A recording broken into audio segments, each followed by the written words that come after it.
nightmare. It's like everyone is living their life and this is a nightmare. You have to fight, okay? It's such a horrible way to die. Brain cancer when you're 30 and you have 2 babies? Oh my god. Yep, that was me calling my mom after I found out that I have a tumor in the temporal lobe of my brain. And this weekend, I'm running the 2025 New York City Marathon. Let's do it. It is just 3 days until nearly 60,000 people line up to run the 26.2 miles through the 5 boroughs. This year, New York City officially becomes the largest marathon ever. Because it's raining too hard.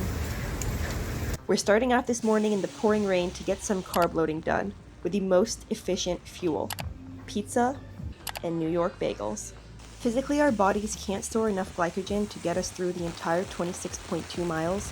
By efficiently carb loading, we can manage to get most of the way there. I've always been a runner, but I didn't expand to distances further than a half until after my diagnosis. When I was diagnosed with a brain tumor at 30 years old nearly 2 years ago, I felt my world crumbling around me. I was worried for my family, for my kids, and for giving up the future I had planned ahead of me. I wanted to keep running, but running can trigger my seizures. I was so lucky that my oncology team supported me to continue. Because if you are letting go of the things you love to do, you aren't really living anymore. The goal is to continue doing the things you love for as long as you can. Quality of life matters just as much as quantity.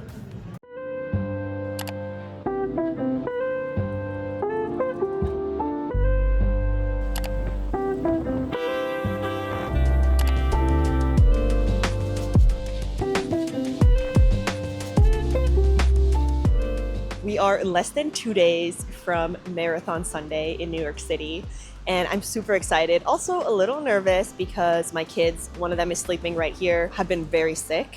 And so, as I've been taking care of them, I could get their illnesses, but we're gonna make the best of it. We're still gonna get out there and run, even if we have to walk, run. And this will be my second marathon, and also my second marathon since being diagnosed with a brain tumor a few years ago. And running has really helped me get through the entire diagnosis process and treatment process because it's one of those things I can control. I'm still able to control whether or not I go out for a run, no matter how slow, no matter how fast. And I'm super excited to be doing that on Sunday.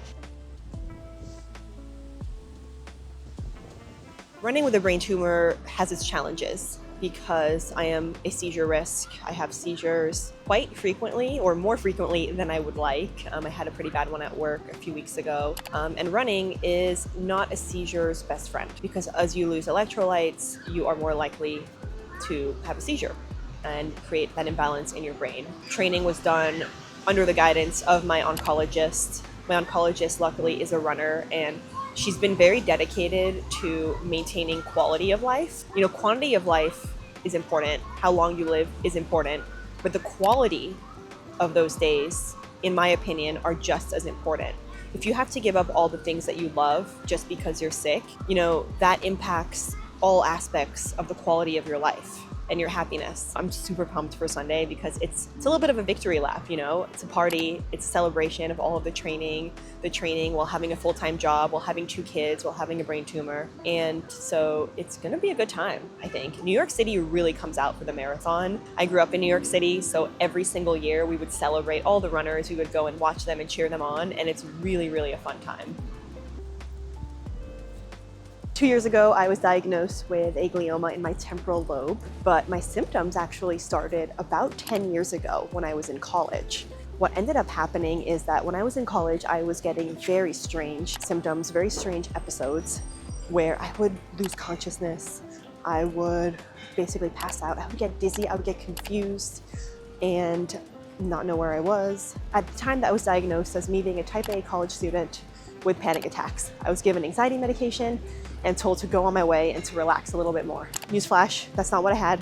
So the medications did absolutely shit. I just believed them and I kept on living my life. I pushed through it. I graduated from college, did really well, got a great job, and I just told myself that I had to be stronger. But then 2 years ago, as things got worse, they did an MRI I had moved to California. I had new doctors at that point, and they called me with the results after I had my second MRI. And they said, hey, listen, that thing in your head, the lesion, it's grown.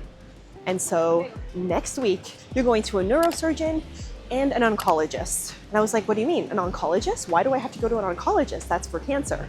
And they were like, yeah, brain cancer. And I could not believe it. I had an 18-month-old baby. I had a 2-year-old. I just had my whole life ahead of me, right? I was 30, but luckily it's very slow growing. It's still in there.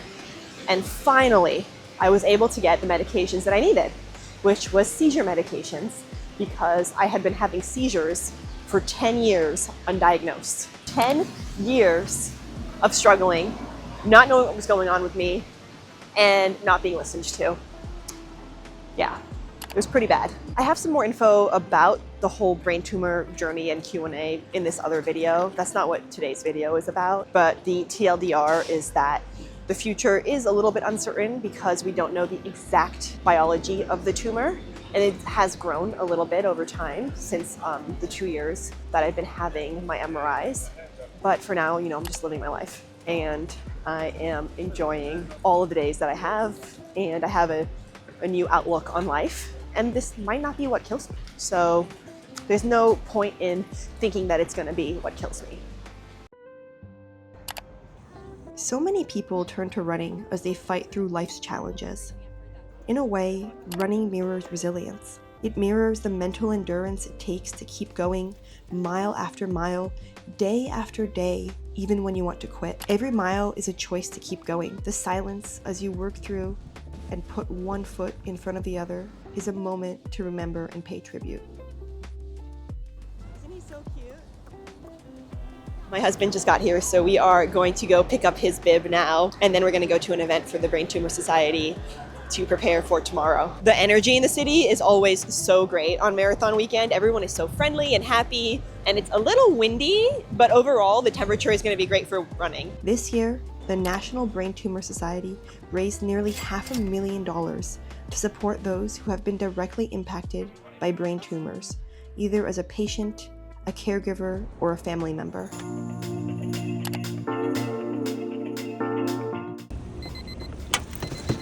Thank you so much, sir. Thank you.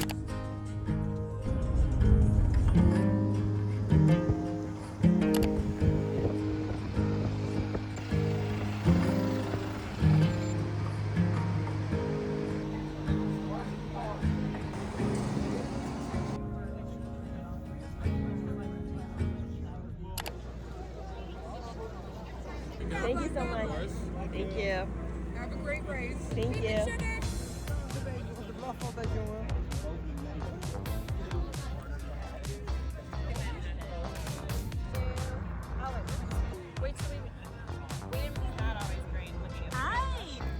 Si vous avez manqué votre groupe de départ,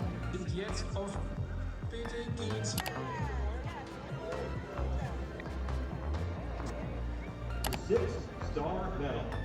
From Kenya, the greatest of the TCS New York City Marathon. Marathon Sunday is the one day a year that New York City shuts down to become one huge block party. Millions of spectators line the streets to cheer you on, and every single one of them is hoping you'll have a good race. The air is filled with the sounds of strangers supporting people they have never met as a display of unfiltered human spirit. If you're ever losing faith in human nature, go out and watch a marathon. And if you're losing faith in yourself, go and run one. Every runner crosses the same finish line as the elites, and everyone gets the same medal around their neck. Nothing quite restores your faith in humanity like the New York City Marathon.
Marathon Sunday was incredible, as usual, in New York City.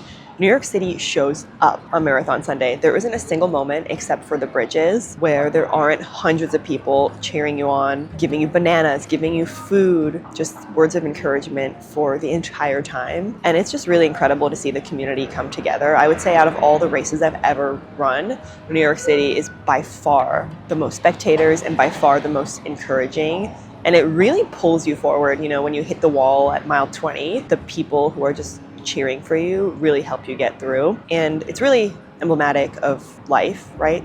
Your village really pushes you forward when things get hard, the people around you. All in all, I'm feeling pretty good. I'm really, really sore, especially because at the last 4 miles, I really let it rip. And those were actually my best splits. I had negative splits for the last 4 miles because I had a little bit of gas left in the tank. So I was like, I'm just gonna go for it. And I basically sprinted the last 4 miles. I just looked at the ground, I put one foot in front of the other, and I just kept going. And I really ran those last 4 miles with my heart because, you know, I'm just so grateful to be here. You know, 2 years ago, we didn't know what the future was gonna bring. We didn't know what was gonna happen. And I was just so grateful for my body for carrying me so far that I just put mind over matter, got it done. And I mean, I almost passed out once I crossed the finish line, but then I got myself together and I walked off the course. It was so nice seeing all the crowds. It was so nice seeing all the encouragement. You really see the community come together because you go through all 5 boroughs, and so you really see everyone. And you see how everyone is so happy to cheer you on. Everyone is so ready to help push you forward. Like when people collapse, everyone around them helps them keep going and encourages them. Everyone is running for a purpose also, which is just so gorgeous. People are running for their parents, their aunts, their uncles, their friends. Everyone has a meaning behind their miles. Even if it's to just run faster and to have a personal PR, that's still something that they're aiming for and something they're running for.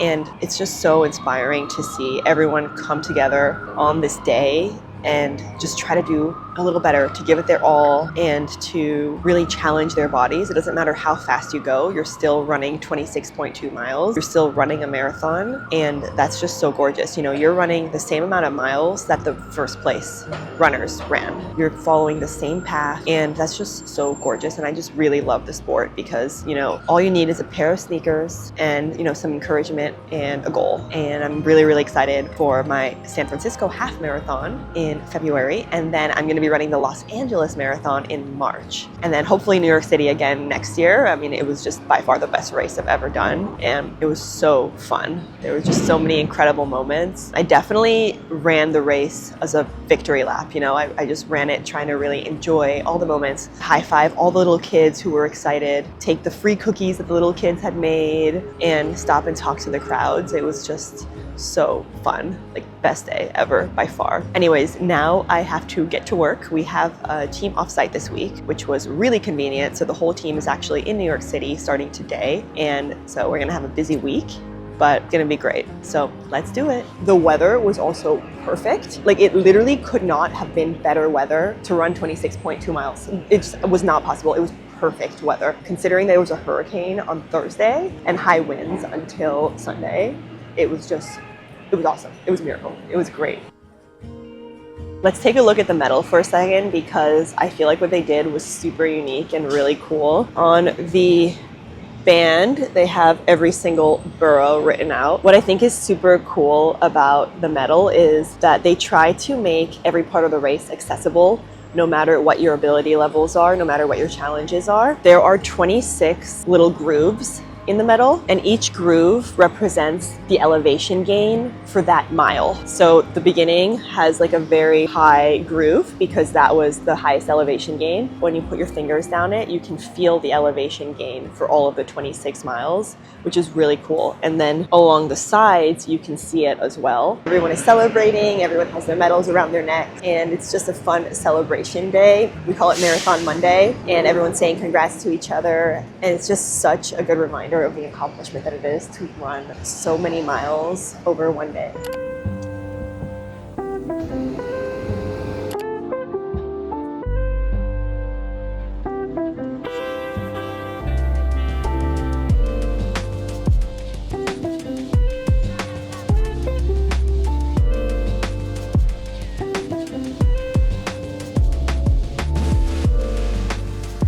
am going to the finish line right now for Marathon Monday. There's like a huge celebration going on all day today, so I left work a little bit early to go and celebrate with everyone.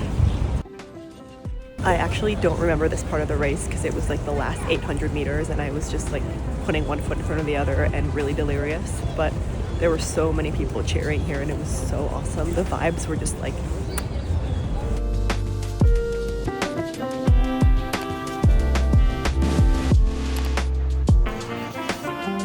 Thank you so much. Thank you.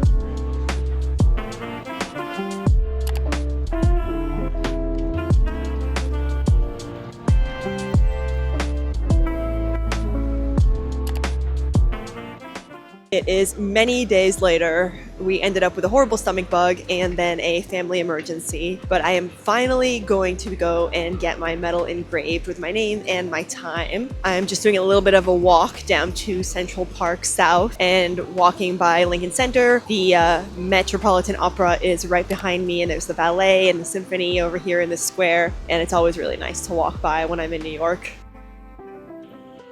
The energy from Marathon Sunday continues throughout the entire week after. The marathon is just this time in New York City where everyone is out to celebrate everyone else. You know, it's not about who wins or who loses, it's just about who is running, no matter what their reason is for running.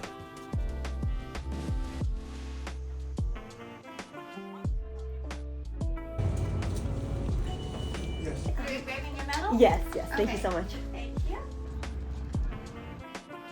I got my medal engraved and I only waited 5 minutes. The trick is to go like a week after the marathon and then you don't have to wait at all, because those first few days it was like a 4-hour wait to get the engravement on the medal.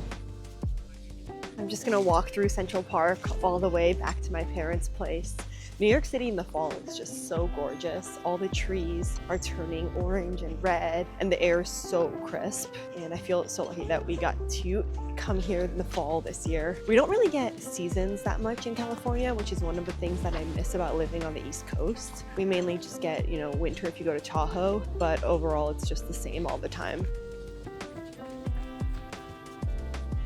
There are some naysayers in some of the marathon Facebook groups. There's like an official 2025 New York City Marathon Facebook group. And some of the naysayers are being so negative. They're saying things like, oh, well, if you're slow, you shouldn't be running. And just those types of comments, which I find so weird because, you know, nobody knows why another person is running. You know, they could be running in honor of their brother who like lost their life. They could be running in honor of their parents. They could be running because they finally got out of a depressive episode and running is what kept them on this earth. They could be running to raise money for cancer. They could be running for so many different reasons. They could be running with cancer. They could be running, you know, after having a heart attack, or if they're 80. There's just so many reasons that people can be running. And so there aren't that many comments like that on the group. And the people who did comment those types of things got like absolutely slaughtered, because obviously, you know, you don't want that kind of energy after you're celebrating finishing a marathon. But it was just so odd to me that people felt the need to make those types of comments when everyone else is celebrating.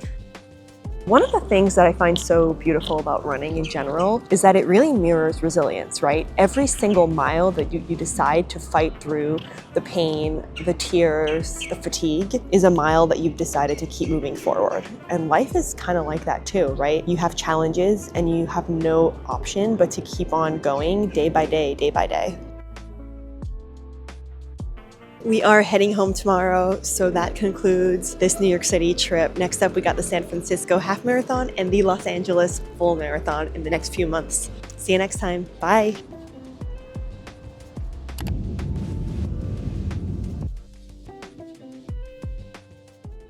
We are home in San Francisco and we're gonna do a full recap of the marathon right now while the sun is still out. We are now exactly 1 week post-marathon. And so I wanted to do a recap of the day and also the training that led up to it. Physically, I'm feeling back to normal. My toes are a little bit sore. If you know, you know. My nails not looking too hot right now. I would be embarrassed to go and get a pedicure right now, but we're starting training next week for the next half marathon, which will be in San Francisco in February. My goal for the half marathon is speed, and so I'm going to be doing a lot of interval training for that one. And then the LA Marathon is in March. Quick plug though, there is a fundraising link for the Los Angeles Marathon in my description. Don't feel like you need to contribute to it, but there is more about my story in there. And if you are willing to contribute to it for the cause or want to learn more about the National Brain Tumor Society, I wanted to drop the link there. In terms of training and the training that led up to it. So for this marathon and in general, I do have a running coach. And then my oncology team is also very plugged into the training, because when you run out of electrolytes while you're running, it can trigger seizures. And I do have seizures more frequently than I would like. And so I'm very careful. I don't drink alcohol. I do limit my caffeine. I make sure I stay very hydrated with electrolytes, a lot of sleep. And so I'm very in tune with my body. But that still means that a marathon, you have to be really careful. Having a seizure during a marathon can lead to, hitting your head or worse. The New York City Marathon is a very difficult race to get into if you're not a super fast runner. So I am not a super fast runner. I did not get into it with my time. I actually got a lottery entry for the virtual marathon last year. So last year I ran on my Garmin, I tracked 26.2 miles during a specified week. And that is what the lottery guaranteed for entry the next year.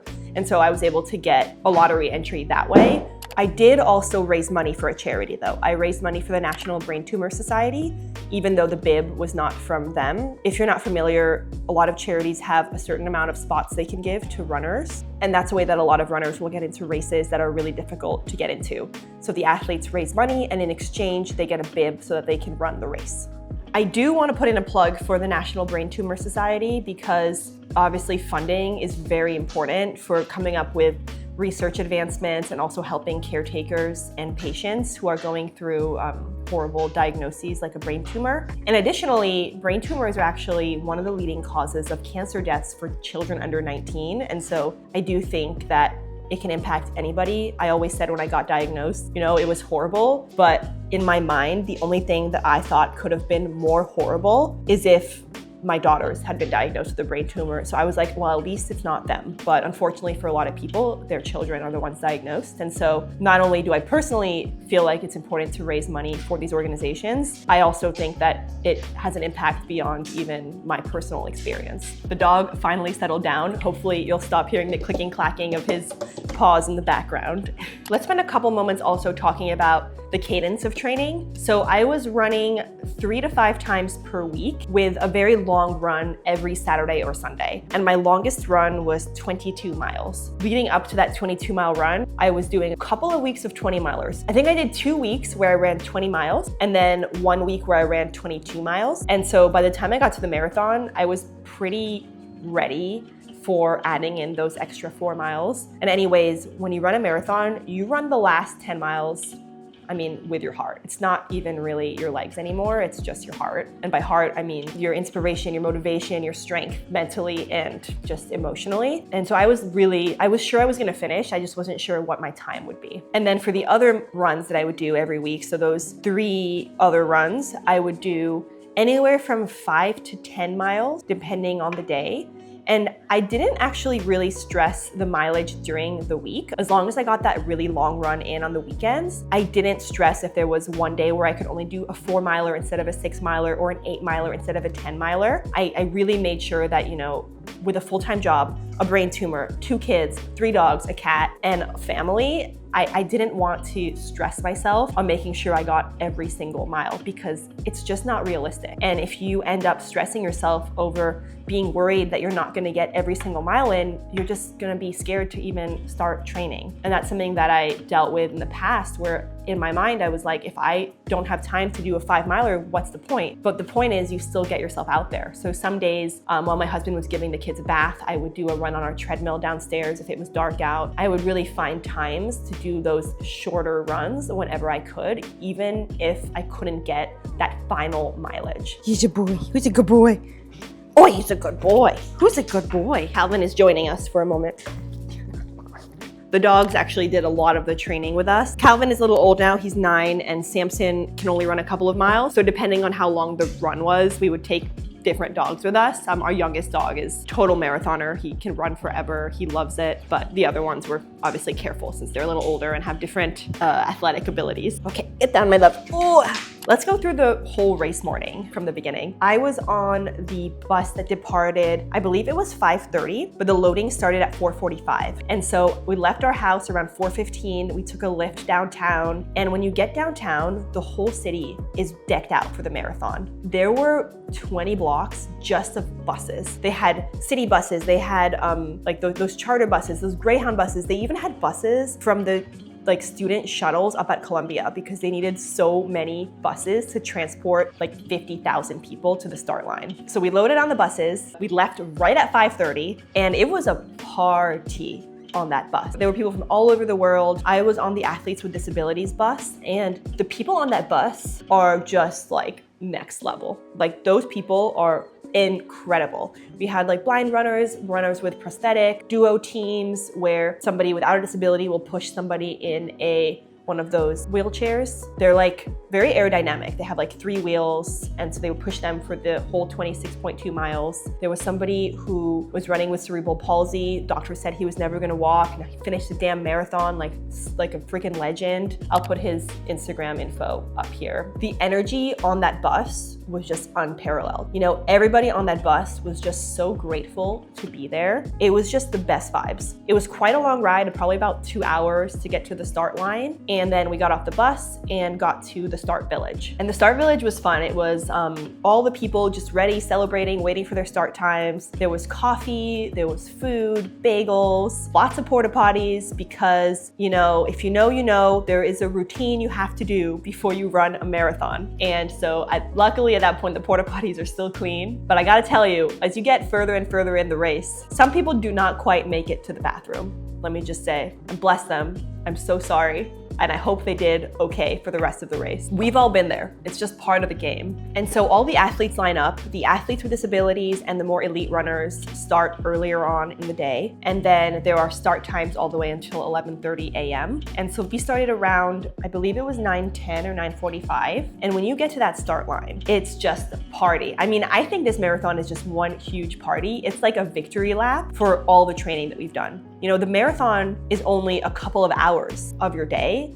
when there's hundreds of hours that go into that one day. And so really, I feel like New York City is that victory lap that people do to celebrate all those early mornings, all those sacrifices they had to make to do all those long runs and for all that training. I don't think many people will run a marathon without training. I mean, maybe some people do, but most people really sacrifice a lot to get to that starting line. So the cannons go off, they play that New York song from Alicia Keys, and you get the first bridge, which is the highest incline, which is the Verrazano Bridge that goes from Staten Island to Brooklyn. But everyone is like very high spirits at that point, so you don't really notice the incline. And then you get to Brooklyn, you get to Bay Ridge, Brooklyn, and the party starts. Oh wow, New York City knows how to party. So from that point onwards, there's really a party 24/7 except on the bridges. And I think that's maybe because for safety, people can't be on the bridges. And so they have guards not letting people onto the bridges who aren't the athletes. But everything else is a party. I'm talking like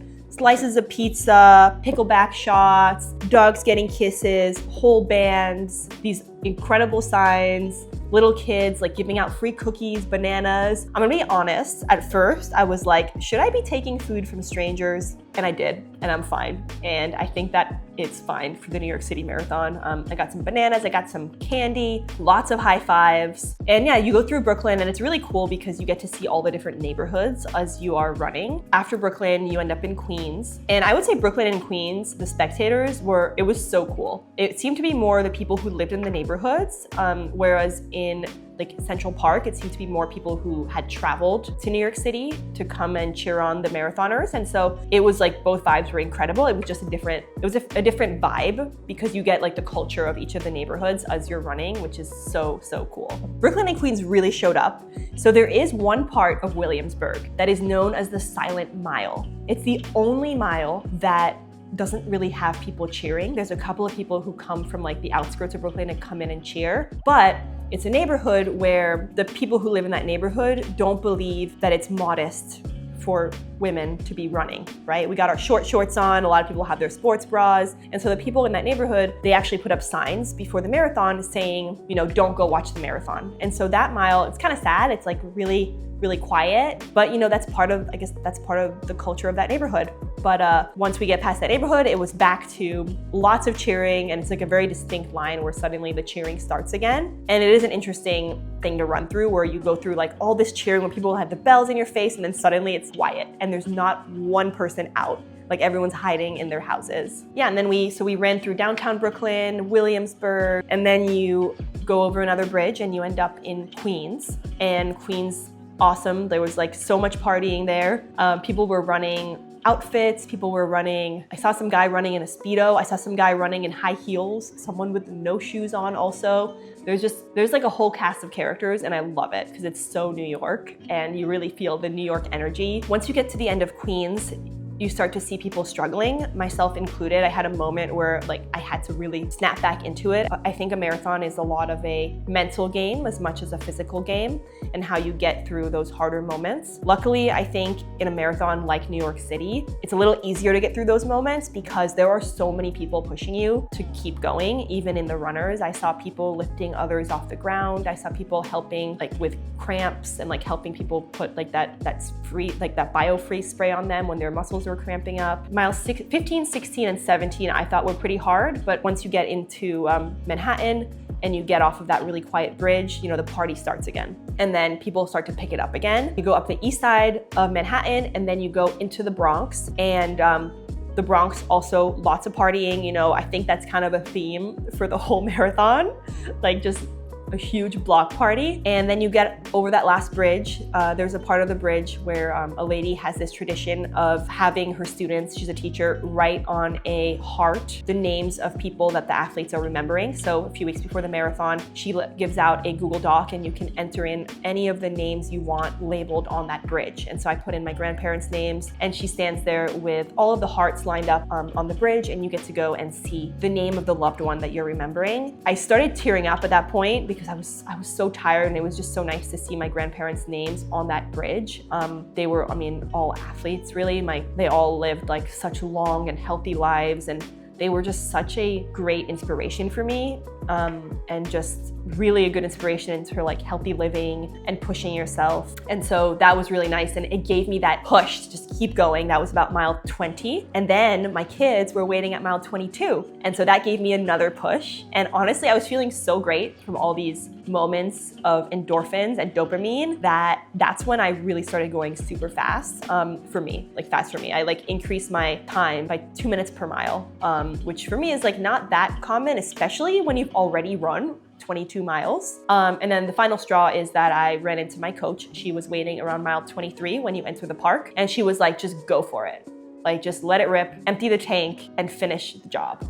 And so then I started going even faster, and it was just so beautiful. And then at mile 25, the National Brain Tumor Society team is there cheering you on, and everyone in the park is just cheering and trying to get you through those last few miles, and then you make it. I don't really remember those last few miles because I was just kind of delirious. I mean, your body is very tired after running that long, because I think I read somewhere that after a certain amount of miles, you know, your body doesn't have enough storage anymore of carbs to keep going. And so you have to really replenish them as you go. I didn't feel that because I think I replenished myself so much during the race. I got ahead of it, but I definitely was seeing it in the runners around me, and hopefully most of them were able to finish, but it's definitely challenging. And then I finished. And I felt really sick when I was done, because it's like you go from running like super fast for many hours, then you just stop. But it was fine. I walked off. As soon as I stopped is when my muscles started to seize up. I found a place to sit. I could not get back up. Then we went home to our babies and went to sleep. That was the day. It was overall a really great race. I'm hoping to run it again next year. And obviously I have a lot more marathons planned. I'll probably sign up for one in August. There's a couple of places where they do marathons in August. It's not so common because it can be so hot, but in some places you can still do a marathon in August. The marathon just starts super early in the morning. During the marathon, physically, I felt so good, except for mile 16, which is when you go down the Queensboro Bridge. It gets really quiet. There's no more spectators. And also I hit the wall at 16 instead of 20. But the trick for me is just to fuel a lot, especially with my seizures. And so what I did actually is I took salt tablets. I would take physical salt tablets every 20 minutes. And I think I had an entire box of them on that run to help with cramping, to help with making sure I was replenishing the electrolyte. I would also have those goo energy pouches and also the goo waffles every 2 miles. And I find that alternating between the goo like pouches and the waffles made me less nauseous because those pouches are so disgusting. And the waffles are actually like pretty good. And so I did that for the entire 26 miles and I didn't cramp, my legs didn't end up hurting. It was just at 16 miles, I felt like some fatigue hit me. But once I got off the Queensboro Bridge and I had friends waiting at the bottom and there's like a roar when you get off that bridge, I actually was able to pick it up for the rest of the race. That was a recap of the day. Thank you for watching if you made it this far and see you next time. Bye. If only you could just like tap to pay with these also. This thing is heavy, so heavy. I freaking love it. Also, the real marathon is raising my kids. I'm gonna be honest, this is nothing compared to how hard it is to take care of those kids every day.